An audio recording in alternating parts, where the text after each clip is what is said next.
everybody. Happy Friday. Happy last live show of 2020. What a year this has been. This was the year that we started going live on the Fumble, and now we've come to the end of this year, which frankly I'm so glad about. So we're getting into some highlights that happened over 2020. We're also talking about LeVar Ball and the latest craziness that he's talking about, only this time he has an NBA athlete to kind of actually talk back to him. Subscribe to our channel, tap the bell for notifications, give this video a thumbs up, leave a comment below. Here's the Fumble Squad. I'm Devin Howard. You can find me on Instagram as @DevinHoward.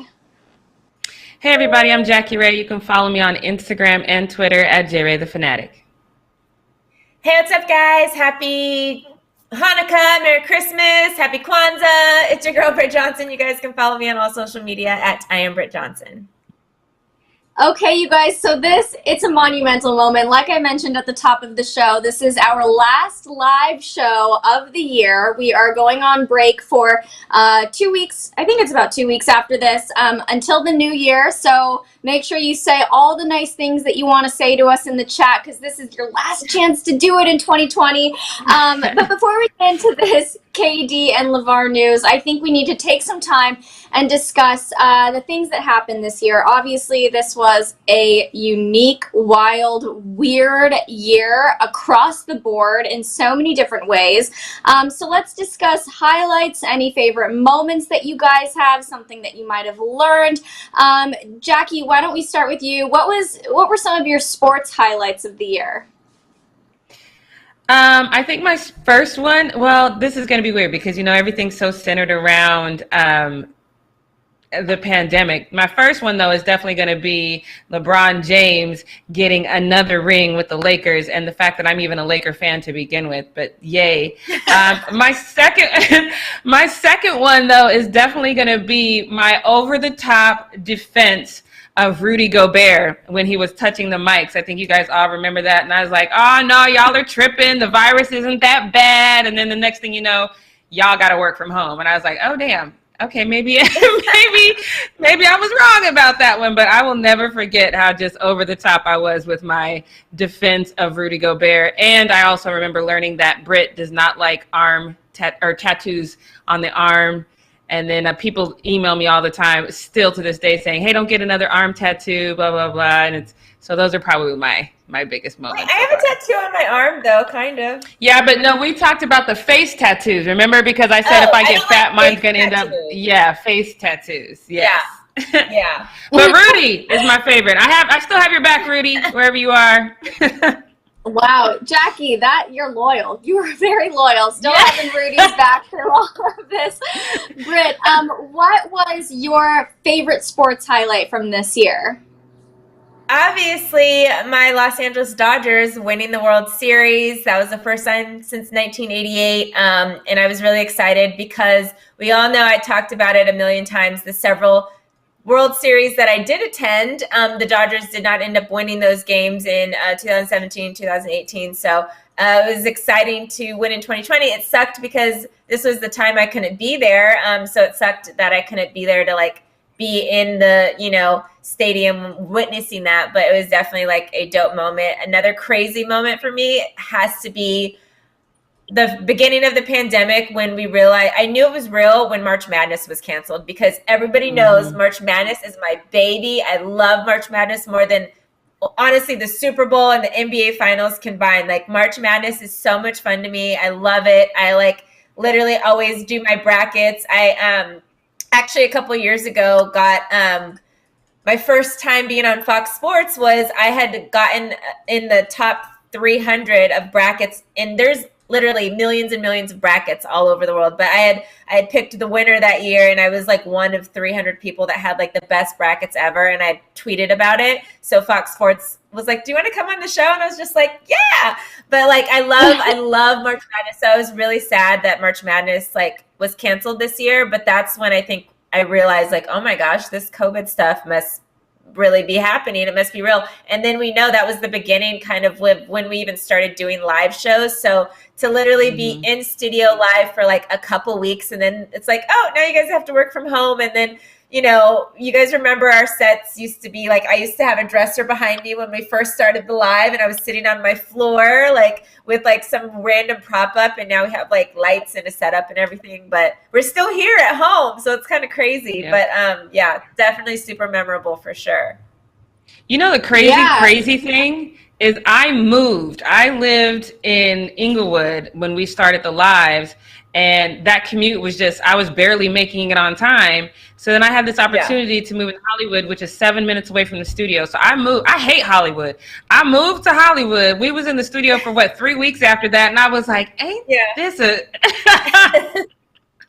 And then you're at home just talking about all the homeless people yelling outside. My God, it's here. I'm like, yo, what have I done? We all moved during the pandemic, actually, now that I think about it. All of us did. Yeah. That's actually crazy. So for me, highlights this year, well, obviously the Lakers winning the championship, that was such an amazing moment. So exciting. Definitely worth celebrating, and celebrate Lakers fans did.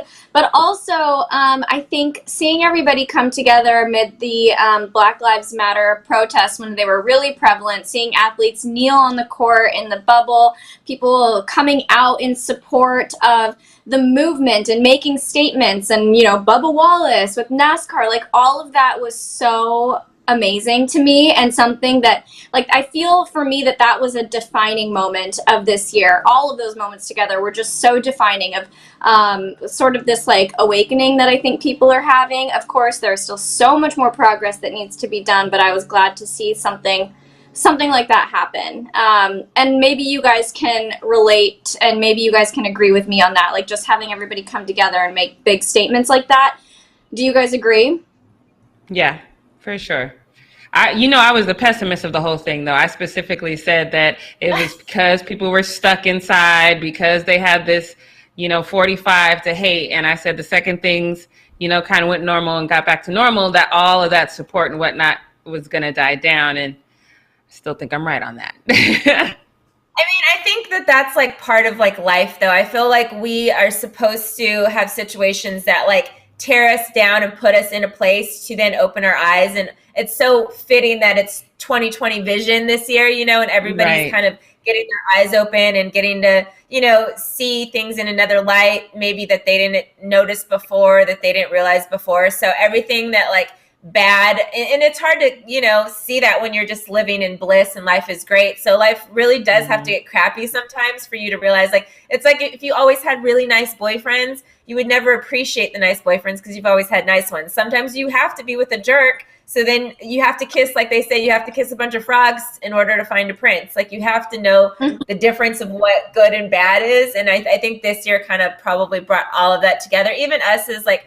sports fans, and just realizing the separation that we had, and realizing, and some of us obviously have already realized that stuff, but a lot of people did not see that stuff and did not realize it. And so to put all that into perspective and then realize, okay, it is just a game, like, but how can we use this game to bring people together instead of clearly tearing us apart, which it has done for many years. So I think it's been like a dope year, but to have everybody have these voices that we didn't expect them to have. Kenny Stills was one of my favorite guys to see this year. Like, the man ended up arrested because he was fighting, and protesting and stuff. So just to see players like that we kind of like went under the radar for a while and we don't really know. And then seeing players that we thought should have said something kind of quiet down. And then obviously me seeing Michael Jordan finally step up and like, take heed to what's going on and really actually use his platform to do stuff was like dope to see. So I think it's been like a year, obviously, of just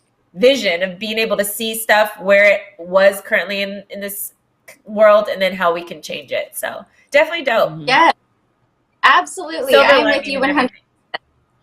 True. Yes. You always, Britt and I were always looking for the positive and everything. So I love that. I feel the same way. And then finally, just really quickly to wrap it up, let's talk about New Year's resolutions. I'll go first. I'm not a big New Year's resolution person, but one thing that I want to do is start waking up more in the like 5 o'clock hour as opposed to the 6 o'clock hour, just so I can get more done in my day. I know I'm crazy, but I wake up early anyway, so why not, just push it up an extra hour.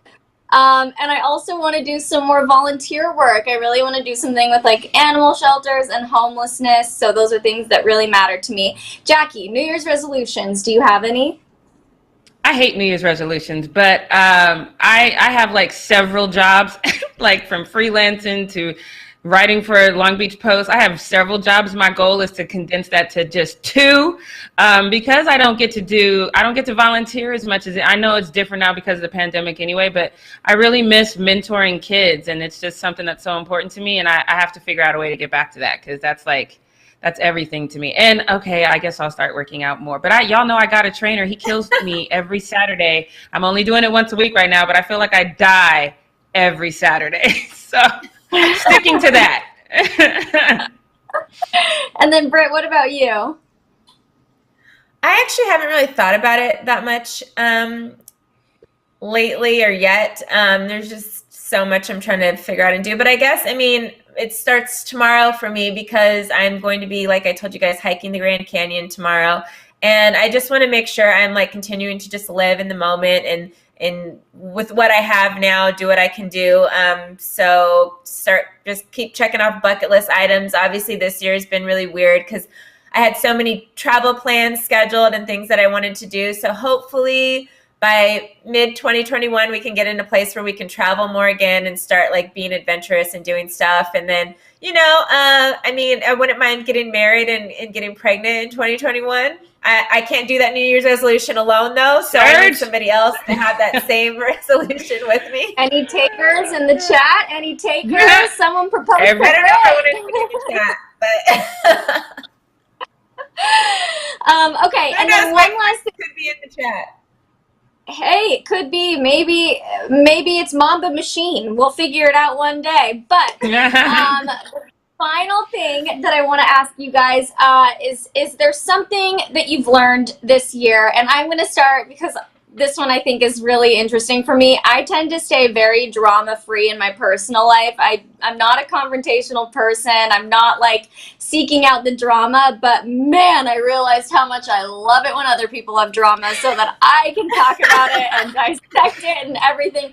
That's a realization that happened to me. It's like this juxtaposition of my two Gemini personalities. Like, I'm non-dramatic, but I love it when it's happening. So that's me. Jackie, what did you learn this year? I think, like I said, I learned how much giving back means to me because I didn't get to do it as much this year. And there's literally nights where I felt sort of depressed because I haven't been able to do that. So I think I just realized that that's definitely something that's a bigger part of me than I realized because I've always done it. So maybe I didn't know. So it's a bigger part of me than I realized. And it's something that I need to keep doing. And it's actually made me think about maybe starting my own charity, but I don't know what that would look like yet. So yeah, that's just something that's really, really important to me. And how about you, Britt?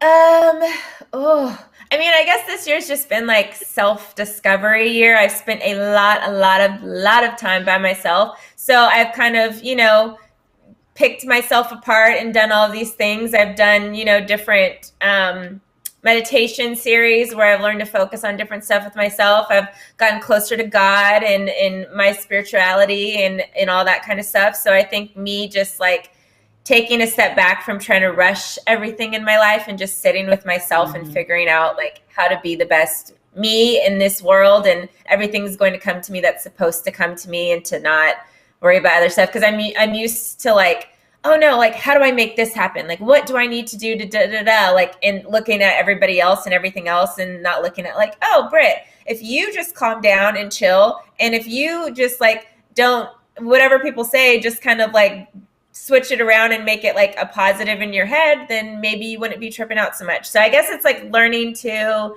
not let what is happening around me affect my personal like happiness and my personal like peace, I guess. So yeah, it's been a great, honestly, like it sucks to say this because obviously so much bad has happened this year, but it has personally been a really good year for me because it's been a year where I like could come to this place and be like, I know who Britt is. I'm like good. Nobody else is going to like put who I'm going to be or change who I'm going to be by how they react or whatever. So yeah, it's been good. Oh, my eyeball. Yeah. Teary-eyed Okay, over here. You guys just made me sound like a complete dumbass. I'm over here like, give me the No. drama. I like the drama.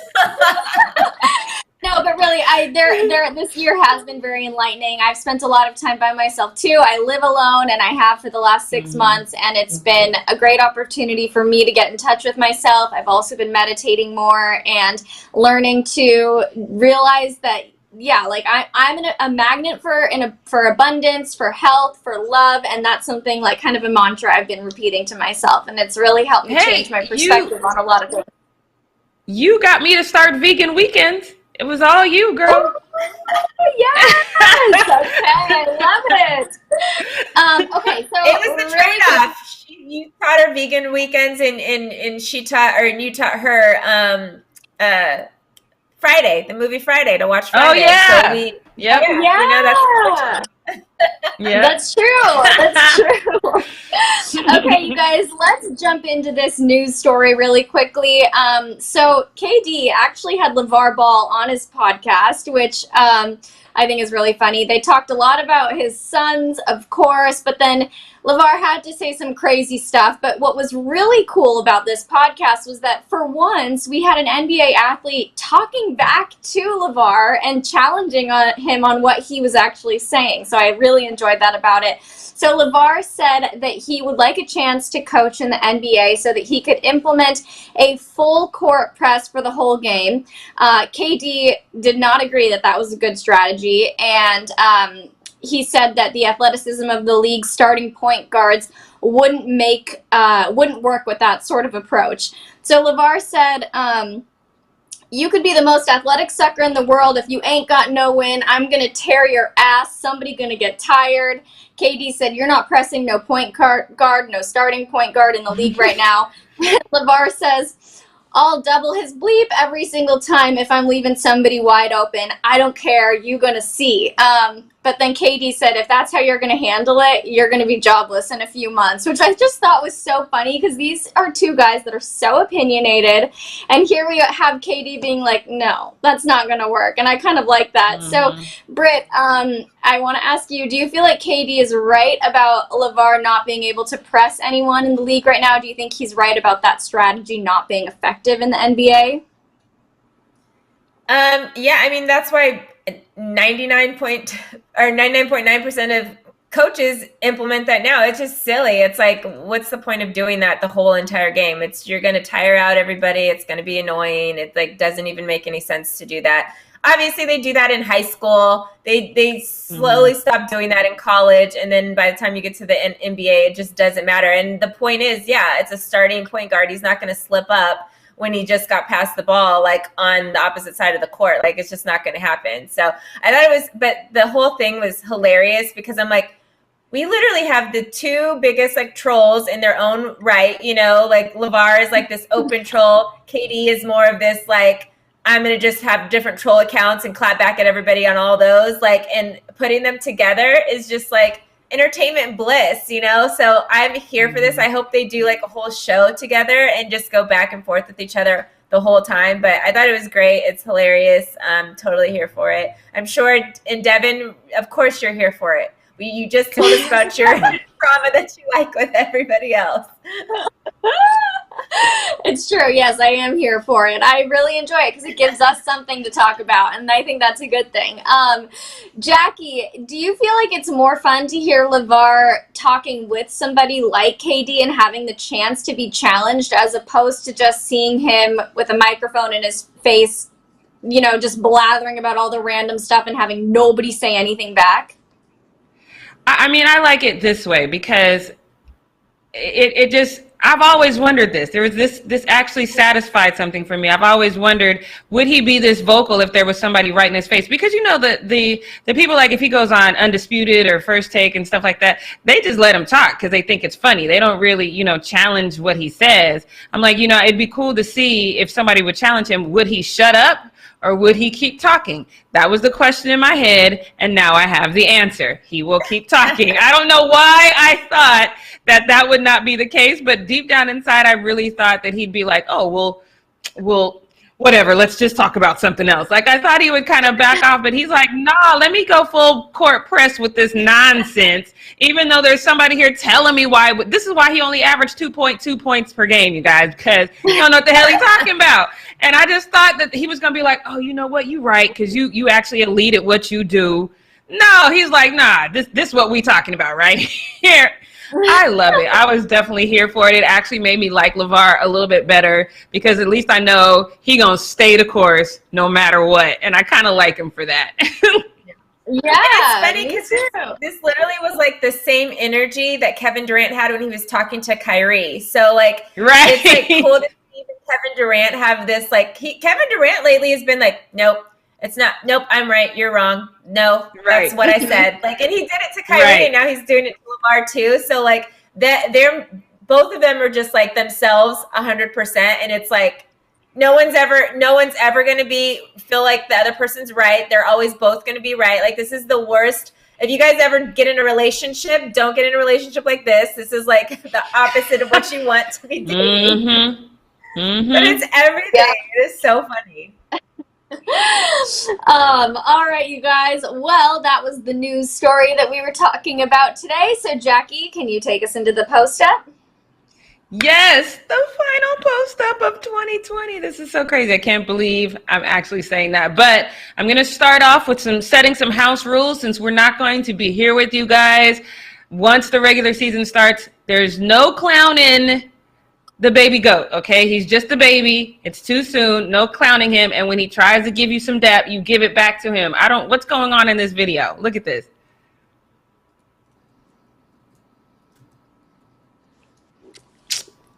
Poor Luka. Now, some of that is his fault because he didn't even put his hand out there that far. He was like, she ain't even looking his way.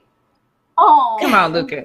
Do better. Do better. That just full extension of that arm there, my guy. But you guys know I love me some baby goats. So I was like, I'll dap you. It's okay. All right, let's get to this next one right away because this next one, title readers, or at least this one I'm not going to call y'all title readers. I'm just going to say y'all don't know enough about Dame Dollar to really understand what he was saying. So let me break this down for you. There were 6 NBA preseason games last night. The NFL had 1. If you guys don't know, Damian Lillard is a diehard Raiders fan. So when he posted this, I am 100% sure that this tweet was because his Raiders lost last night 30-27 in overtime to the Chargers, and Justin was out here passing for 314 yards and 2 touchdowns. And I will bet my last dollar when we posted this, do we have that tweet from Damian Lillard that we can throw up there where he says, how is your defense this bad, man? He's not talking about not one of them NBA games. I can promise you that. He didn't even watch. He was watching the football game. I can assure you of that. But these readers, I mean, these Twitter trolls, they don't know Dame like that. So then we get people that say ridiculous stuff like this. Like, maybe if you put as much time into playing defense as you did chucking up 40-footers, you might have only lost by 15 instead of 30. What are you talking about? Like, what are you talking about? He didn't even play last night. Britt, I know that you are a huge Dame Dollar fan. Can you please explain to these people who Dame Dollar was talking about?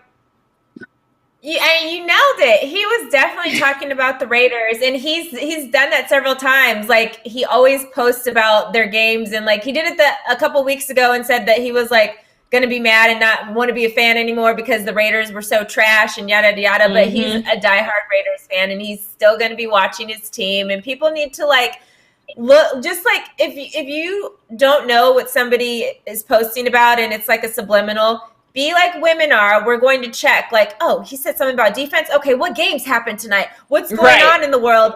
So they can put 2 and 2 together. You guys are just like going off with your own conclusions here. Don't even know what you're talking about. Like you said, they didn't play.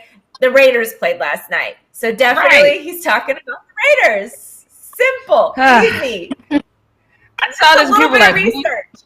Right. They were like, who is he talking about? I'm like, y'all act like Thursday night football just started this Thursday. It's been a thing for a long time. People, process elimination was really easy on that one. Y'all failed. I know we've had some Tuesday games, but this wasn't one of them. We did. You know? Yeah. But there you go, guys. That's your New Year's resolution. Do your research. Yeah, do your research. Right. It's a simple one. It's a simple one.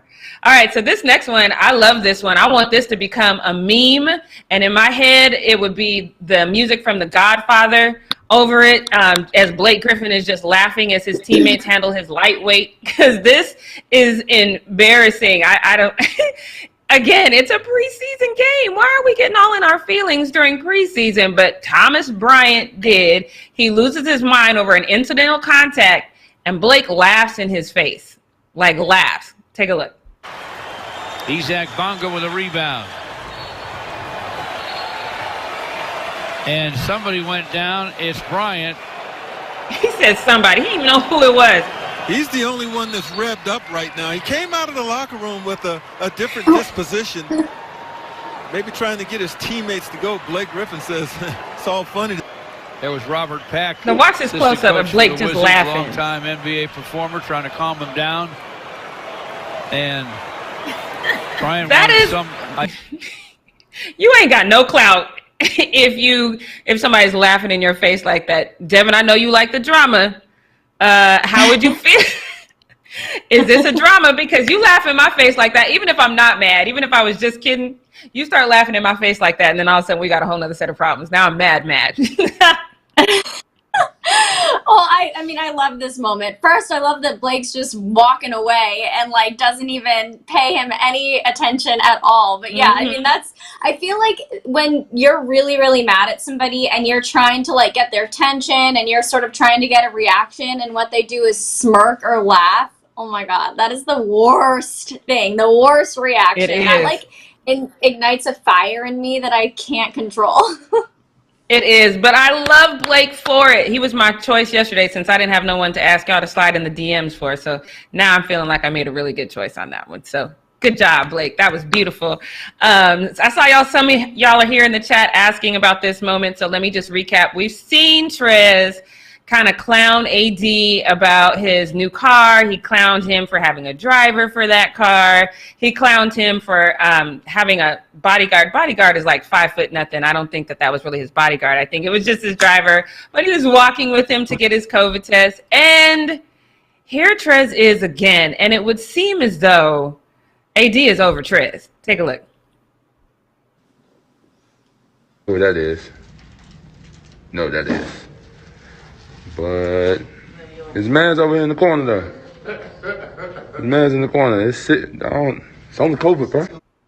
You next status to that. Bro, you Jordan, bro. Fuck everything, bro. Packers hoodie on and everything. You Jordan. That shit weak, but. Aw. Poor AD. He's definitely over it. Trez seems to be starstruck with AD, but I got to tell you that what stood out to me the most in that, and maybe I'm just today years old when I found this out, maybe I'm late to the train. That was a Green Bay Packer hoodie. I didn't know AD was a cheesehead. I would have assumed he likes the Bears because he's from Chicago. Britt, did you know that? Am I late to this game? I did not know that. That is actually kind of weird because for Chicago, Bears and Packers, they do not like each other at all. They're both in the NFC North, and they do not get along. They're rivals. They're right up the street from each other, like an hour and a half away from each other. So that is really odd.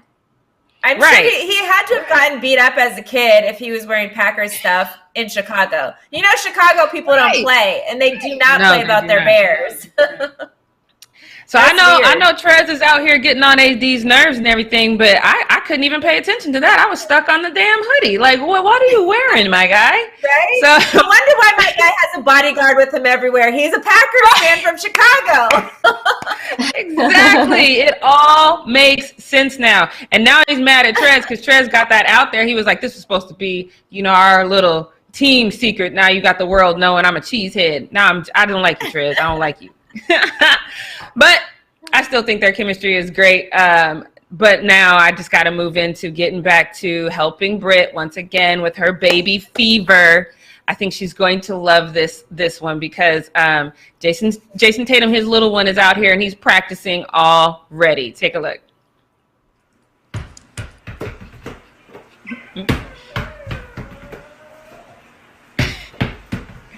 Gotta get that timing together. He's like, you do Now- it.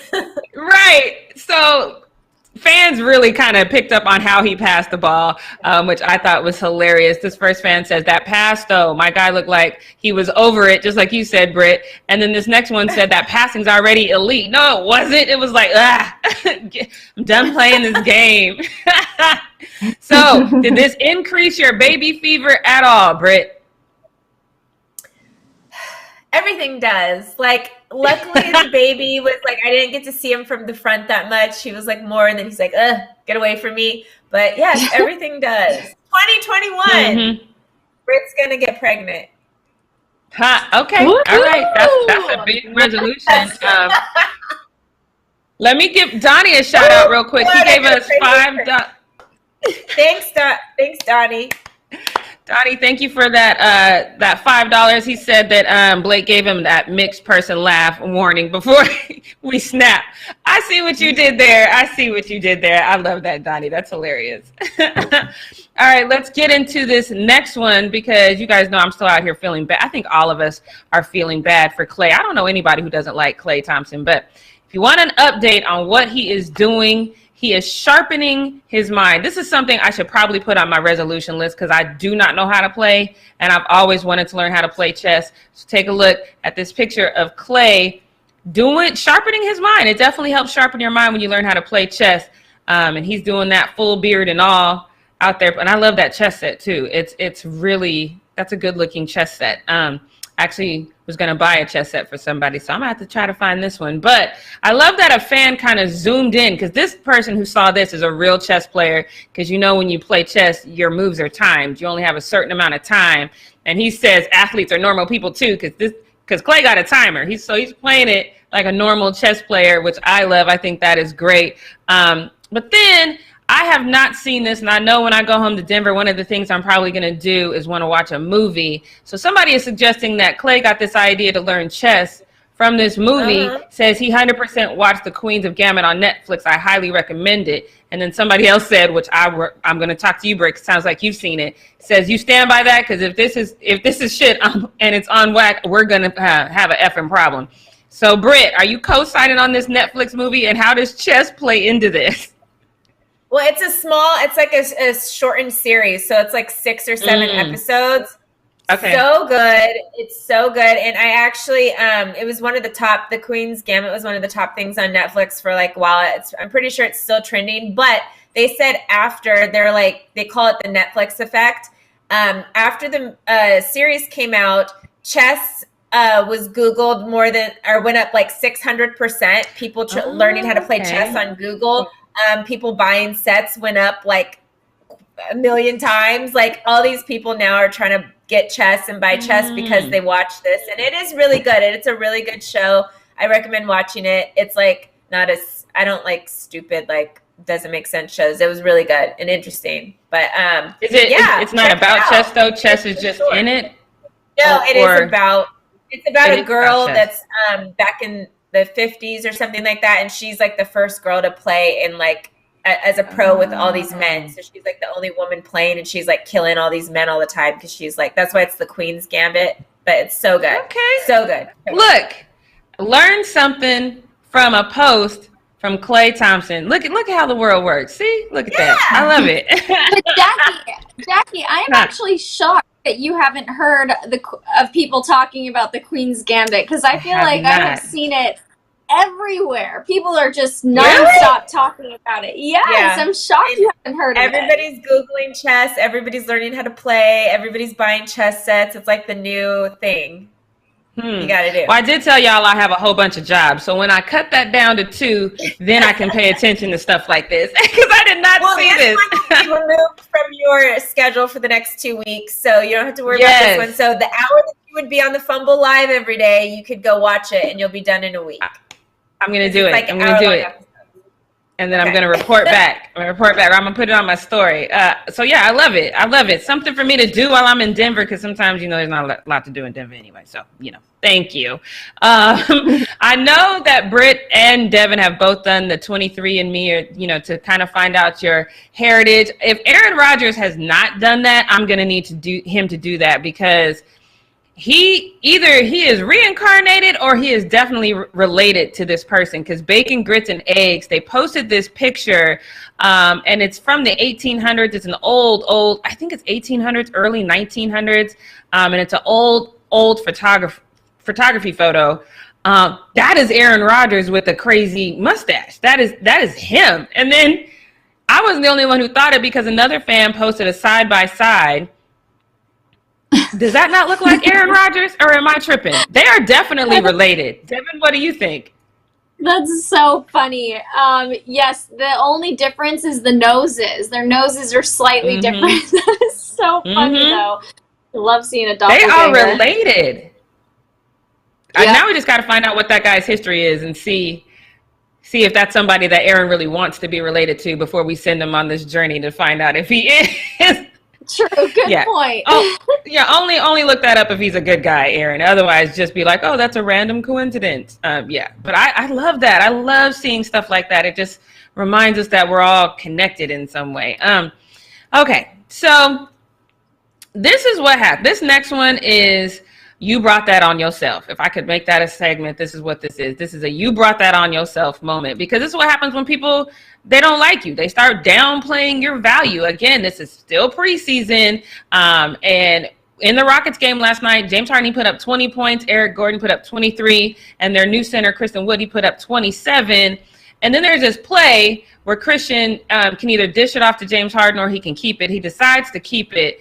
And then listen to what Bill Worrell says as Christian goes down the lane. Check it out. This entire game, there's Wood with a rebound. Look at him. Look at him. He's going to take it the length of the court, puts it up with the left hand. Oh, my goodness. Who needs James Harden? Coast to coast for Christian Wood, showing you why the Rockets. Wow. Who needs James Harden? Everything is wrong with this moment to me, because number one, I don't know if you guys noticed, but James Harden did look a little chunky. That thin picture that we saw, that wasn't a thing. He looked a little chunky in this video, and he looks like he doesn't really want the ball. So that's why Christian, I don't think he passed it off. But let me be clear, the Rockets need James Harden. Okay, that's not, they don't need his attitude. They don't need his whole, let me do whatever I want to do. No, they don't need that. But I legit think he was running at half speed in that game, and he still put up 20 points, 7 rebounds, and he led the team in assists. If that's half mast James Harden, y'all need James Harden, because you're not going to do anything without him. I thought that it was a little over dramatic when people started calling for his firing, though. One Twitter user posted this meme of The Simpsons and says, I'm going to go ahead and need you to clock out for me. Like they wanted him fired. I thought that was ridiculous. I think this is what you get. This is what you get when you are acting like a complete fool. But I don't think firing is necessary, and neither does this next Twitter user. He basically reminded us all that for those of you saying about the announcer that he should be fired, know that Bill Worrell has been announcing the Rockets game since before James Harden was born. That man ain't going anywhere unless he retires. So keep that in mind, because I can't imagine announcing for the Rockets for over 30 years, and then this guy comes out and doesn't even want to play for the squad that I deep down inside kind of like. So I don't have a problem with him saying this. Britt, how do you feel about him saying it? I think because I feel like we've heard a couple little quirky things during preseason from the play-by-play announcers. And I really think this was provoked by and inspired by Snoop Dogg, because when Snoop Dogg called the boxing fight, everybody thought it was so great. Everybody thought it was so entertaining. And, I think we're just moving into a different era. People want to be like that, trending because they said something wacky on as a play-by-play announcer. We don't want boring stuff, which is why people love guys like Dick Vitale and stuff. He's funny. He's crazy. He's kooky, and I love it. I mean, announcers are supposed to be doing those little tidbits. That one was like, okay, you got it. It wasn't just colorful words that you're using. You said something, but we're talking about it, and I think I think announcers kind of feel like they can chill more since everybody was so excited about Snoop Dogg doing it, and so they're like, well, if he could say whatever and talk like that, like, let me do it. Let me try, and let me be this quirkier announcer, you know? Yeah. I'm here for it. Yeah, I thought it was cool. Devin, I have a question for you too, Devin, but I love Mamba Machine again, maintaining the 2020 vibes, and he has a comment. He says, he's overweight, obviously. He's too much of a diva. He's selfish and he's lazy. James Harden would rather have a lap dance than contend for a ring. He needs to go. Savage. And we over here talking about who needs James Harden. That's savage. Yeah. So I'm with Britt. I actually love this comment, but my question for you, Devin, is we have commentators like Van Gundy who will literally be talking about, well, you know, there was this time 20 years ago where I was mowing the lawn and I stubbed my toe. Like, he goes completely off book, doesn't even really talk about the game. Would you prefer an announcer be savage and kind of talk trash about the players, or just be quirky and funny like Van Gundy? What do you think, Jackie? What do you think? I obviously like the guy that's going to sit there and say who needs James Harden, because that's like the type of content we need to hear about. That's because that's pretty savage. I appreciate that. It makes it fun. Basketball games are already fun to watch, but adding that layer of like sass and sarcasm for me makes it even more fun. Yeah, I agree. All right, so that's all I have for the post up, but this is a perfect segue into what we not gonna do, because the lesson here, kids, is your reputation, good or bad, will precede you. So let's go ahead and let's talk about this. So what we not gonna do is pretend that your reputation has to be a long one or a short one, because sometimes it's your immediate past that is the reputation that precedes you. Even if you have a long history of doing good, it's that immediate. Britt always says the NFL is a what have you done for me lately type of league. All of us are like that. We forget that you saved my life 20 years ago. Yesterday, you cussed me out, and I feel some type of way about that. That's just how we all are. So I want you guys to take a look at this, because we've all kind of talked about this moment in time where Marcus Peters seems to spit in the direction of Jarvis Landry. We've all talked about this several times. Now, I tend to fall on the side of the athlete. So I was like, let me give Marcus Peters the benefit of the doubt on this one, because if you watch the video, you know, he's looking down. I felt like if he really wanted to do it, he could have lifted his head up a little bit more. He could have slightly changed his trajectory so he got a little closer to him, and he could have literally spit on him instead of just spit in his directions. We see guys take out their mouthpiece when they're standing in huddles all the time, kind of lean back and spit, because those things get like spit in it, so they tend to spit it out. So I was like, you know what, I'm gonna give him the benefit of the doubt, and I'm just gonna assume that this was an unfortunate timing. That being said, though, I do understand that if it was me and if I was Jarvis Landry, how I would feel seeing this video. So somebody showed him the video after the game. Of course, they lost that game, and so then he had this to say in his post-game interview. Take a look. Aware to it after the game, obviously, but you know, he's a coward. You know, I think you know, he knew that maybe behind my back he'd do things like that, but to my face he wouldn't. So, you know, take it for what it's worth, and you know, now I know. Everybody knows the type of player he is. So I actually agree with that sentiment. If this was intentional, then Marcus is definitely a coward. Why would you wait to do something like that behind my back? But again, at this point in time, in real time, I'm still operating on the fact that maybe it was just an incidental spit. And I kind of stayed with that until Marcus Peters decides he's on the plane. Marlon Humphrey is walking around and he's doing his IG live, and he goes up to Marcus Peters. He's not even really trying to, he's just being funny. But then Marcus Peters goes on this unnecessary rant. Take a look at this. Okay. Wait, Mask. She was upset because the other homegirl couldn't really end up making it because our dog hurt. Well, she hurt right now, and we understand that, and I respect that. But the one homegirl who was out there just needs to shut the fuck up until she get back. Oh. All right. Well, Okay. So, all right. Well, that's what I said when I first saw it. And I had to go back and rewatch it because I'm so literal. And I was like, well, who is she? Whose girlfriend is he talking about? Why is he talking about a woman this way? He's not talking about a woman. He's talking about Odell Beckham, who we know is hurt right now. And he's saying, well, she's hurt right now. So his girlfriend, who is Jarvis Landry, needs to shut up and just play. That's what he's saying. So, first of all, a grown man calling other grown men who are his colleagues, who are people that he works with, obviously not on the same team, but that's just disrespectful. He's first of all, he's being an idiot because number one, I don't feel like he watches the game, because if he feels that Jarvis is only getting these touches because Odell is out of the game, then he doesn't know that Baker Mayfield can't hardly even see anybody else on the field besides Jarvis Landry. So that's number one.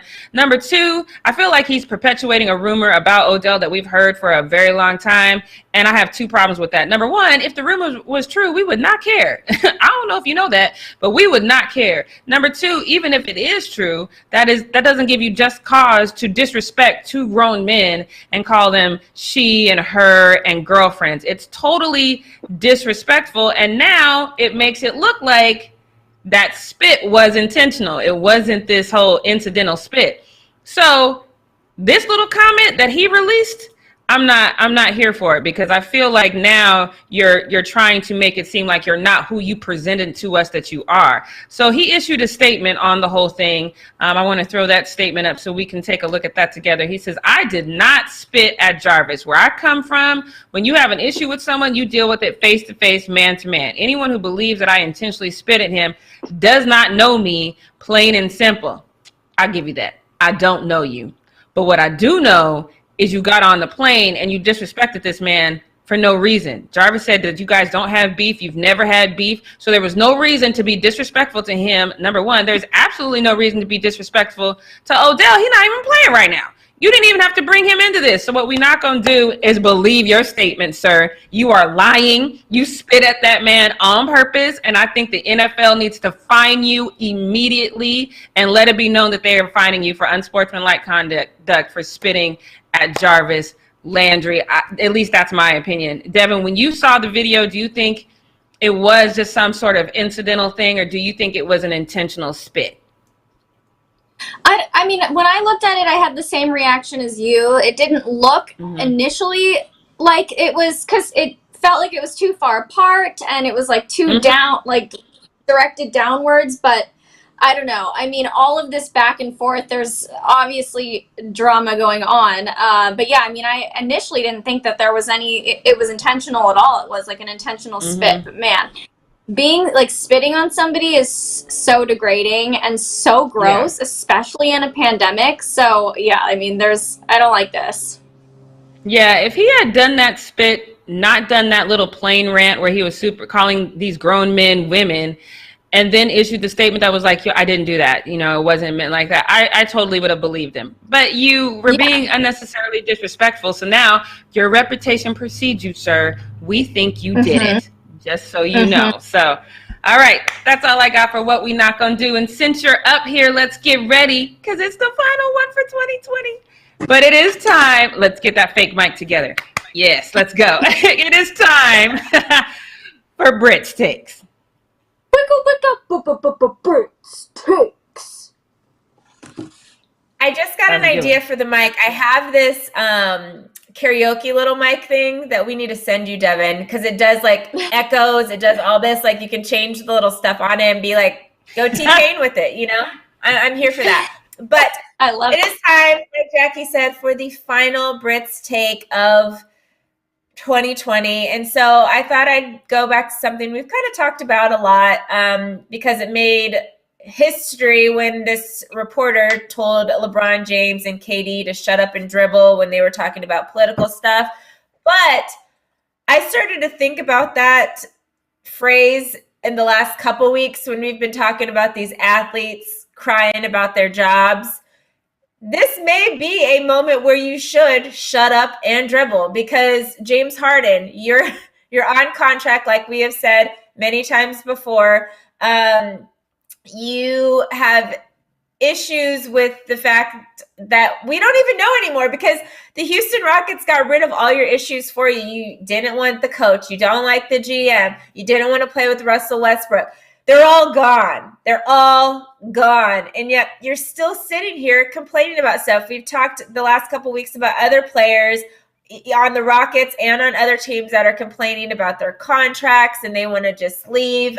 We talked about PJ Tucker this week as well, him wanting to do the same thing because he feels like he's not loved with his team. Oh, they don't love me anymore, so I just want to play somewhere else. Stop it. Like, your job is to play basketball. Just go out there and play basketball and let your agent, Jackie says several times, she said it several times, you have agents for a reason. Let your agent handle that stuff. You don't need to be going out here on social media posting and crying about stuff or trying to leave a franchise when you just signed an extension a year ago and now you want to leave just because you haven't won there.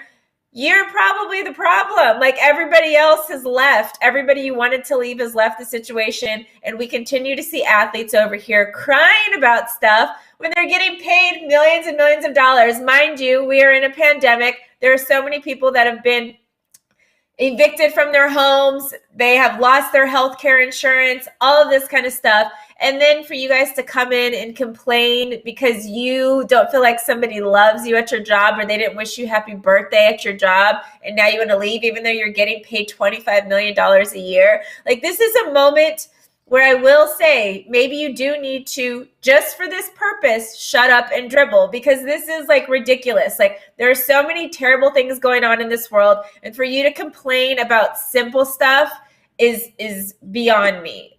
Complain to your friends, complain to your teammates. Don't go on social media. Don't go talk to the media about it, period, because it just makes you look crazy. It makes you look like you're not an empathetic person. It makes you look like you're sensitive and you're a crybaby. And nothing wrong with being sensitive, by the way, because I'm very sensitive. But I'm sensitive on my own time. Don't do it out here where everybody can see you crying about something that, like, is not that big of a deal. Me and Jackie always talk about it too. Everybody's been in a job where you don't necessarily like your job, or you don't like your coworkers, or you feel like your boss is like pressing you too hard sometimes. And everybody else is getting paid like $60,000 or less a year. We deal with that stuff. You are getting paid $25 million. So you should be able to deal with a lot more than that. I just want to say, going into 2021, I want this to stop, you guys. I actually have a video. This is just a little plug here. A video coming out on the Fumble on New Year's Day and on New Year's Eve. One is going to be my New Year's resolutions for NBA players, and the other one is going to be my New Year's resolutions for NFL players. And I went down some of my favorite athletes, some of my not so favorite athletes, and I gave them resolutions for what I think they should do in 2021. This is going to be added to that list, you guys. Shut up and play basketball, because that is what you're paid to do. Any other stuff? Yes. Talk about social justice stuff. Yes. Talk about like inequality stuff. Yes. Talk about women's rights. Yes. Talk about your religion or whatever you believe. Yes. Have foundations that do this. That is all great. But stop complaining about basketball when your job is to play basketball and you're getting paid a lot of money to play basketball, and you're complaining about simple things. Jackie, do you have anything that you want to say? Do you think that players have been extremely sensitive this year, and do you side with them on that, or do you think that they should just play their game? Jackie, you're muted. Jackie, you're muted. I didn't tell you to shut up, Jackie. You're still okay. You're good now. No, I mean, I agree with you. I wouldn't be mad if James Harden, for example, said something like, hey, I want out of Houston. Or KD said, hey, or Kyrie says, I want you to pass me the ball more. I wouldn't have a problem with them saying that like one time and then moving the hell on. But when you say it and you say it and you say it and you say it, and then it affects you showing up to practice or doing what you're supposed to do, then that's when I have a problem with it. I don't have a problem with anybody feeling some type of way, but I work a whole bunch of jobs. You think I want to work a whole bunch of jobs, but don't nobody know. Those two that I'm trying to get rid of, they don't know that. They think I'm the best employee ever. Well, one might know that I'm ready to go, but the most of them just think I'm the best employee ever, because you have to that's your job, and you're getting paid, like you said, an insane people to talk to about it. Right. And your job is actually really freaking fun. It's fun. It's fun to go out there and play this game. It's not like you're a trash, picking up trash every day for a minimum wage or something like that. So I just think that this is one of those things where you say it once and you move on. Yeah. And they say that about prayer too. If you're praying, stop asking God a million times for the same thing. You pray one time and you expect that is going to be delivered to you. If it's not, that means it wasn't for you. So James Harden. Okay, so did you do Serge Ibaka once, or did you do Serge Ibaka twice?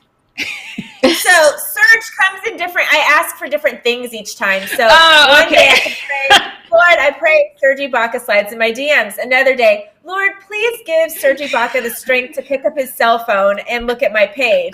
Another day, Serge, Heavenly Father, pray that Serge Ibaka and I bump into each other at Target. Next, you know what I mean? So you just pray for different things to happen. You don't pray for the same thing to happen over and over again. I learned that from an old lady because I kept trying to ask for prayer for a husband, and she was like, didn't the Lord say that if you pray, then I shall receive it and it shall be given to you? And I was just like, oh, I'm sorry, ma'am. Dang. So I'm telling y'all that as well now. The old lady told me, and she's telling me to tell you, it is received, and if it's for you, it's going to come to you. If not, yes, just zip it and play basketball. Devin, do you have anything to add to these athletes? You know what? Those are wise words, Britt. I really appreciate everything that you just said. I am all for athletes speaking their minds, sharing what they're feeling, but when you take it, there's a limit, and you can take it too far, and in this case, he's definitely taking it too far. But yes, I love everything that you guys both just said, and you know what? I'm going to wrap the show a little bit early, you guys, because I am so ready to get started on this vacation that we have. So just remember, we won't be live. I want to go out on vacation for Britt. I want to do this. Show's over. Get us out of here. Bye. I can see. Like, subscribe. We're out of here. No. Oh my gosh. Jackie, get closer. I have something else to say. Okay, perfect, Jackie. Stay like that. Don't move a muscle. Just stay right there. Okay, so you guys, we're going to have content throughout the next few weeks into the new year, but we will not be going live. All of us have produced videos for you, or hosted and written and, put out videos for you guys throughout the break. So make sure you tune in, subscribe, tap the bell for notifications, and then we'll be back in the new year with another live show. I am so here for this. Thank you so much, Jackie. Have a great week, you guys, or weekend, whatever it is. 2 weeks. My mind's not right. Vacation. Let's go. Bye, everyone. Tomorrow too. Check out Weekends tomorrow. Last of the year. Bye, guys. Wear the mask. Wear your mask. Oh, that was great.